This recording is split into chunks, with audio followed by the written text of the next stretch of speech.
Thank you very much, Mr. Chairman, and thank you to the Secretary for being with us today.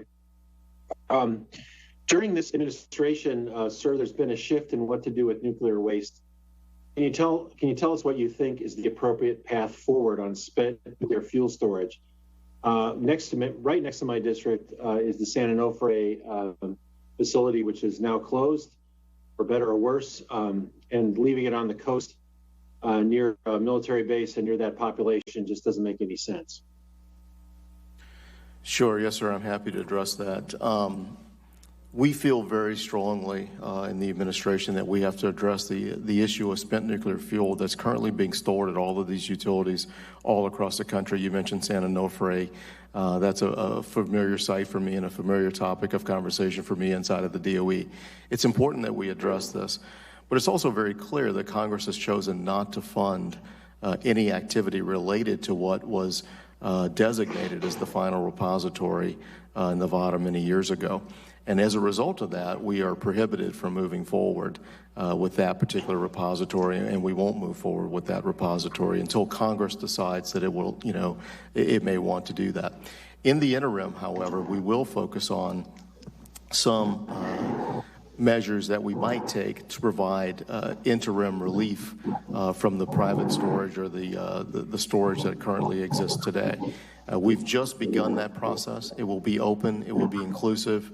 I want to work not only with the policymakers here in Congress, but also with the governors and the local officials as well, so that together we might find an appropriate solution. But for the moment, we are frozen by the Congress and the lack of funding for anything related to the final repository. Would you recommend to Congress that we and request as part of your budget request that we do fund the next steps in processing for finalizing the permitting of Yucca Mountain?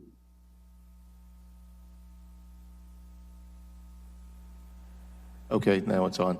I think what we have proposed is a request for funding that might lead us to develop some of these interim options. With regard to licensing, I'll have to go back and look at the budget request and see what the specifics were, and I'd be happy to respond to you in writing with that answer. You take a legitimate shot at Congress, and I was in the last Congress. We actually passed a bill that would have moved Yucca ahead, and that has been not the case in this Congress. But at the same time, we've heard mixed signals from the administration itself, and so if you want to get back on board with Yucca, I'd appreciate knowing that directly.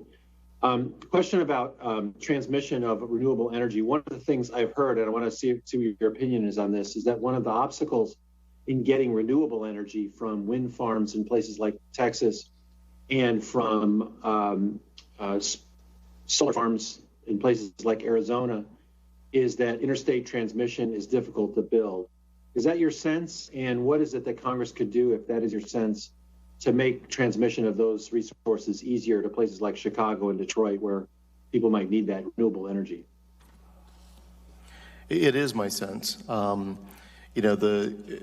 We've talked about grid modernization for some years, and we've begun some important work to doing that. The example that you point out, I think, is absolutely on point. We're developing generation sources all across the country, but we lack the ability to move the power from point A to point B.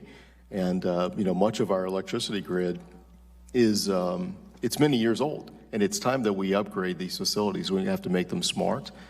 We have to get them permitted. Importantly, I think for the transmission of electricity, we need to look at these large infrastructure projects that would allow us to do exactly that. It's akin to what we discussed in the other area. America is now the world's largest producer of energy in terms of oil and gas, and our challenge today is not the production. Our challenge in many cases is actually getting the product to the marketplace, and the same thing exists with electricity.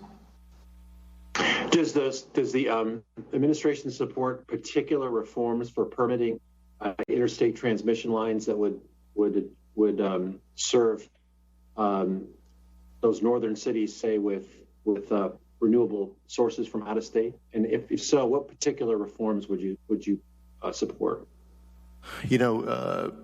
I would really like to get back to you with a more thoughtful answer, because I think there's some things that we can work together on to make this a little easier for the development of this type of infrastructure. So rather than perhaps giving you a imprecise or a less than thoughtful answer, I would appreciate the opportunity to perhaps respond to you in writing.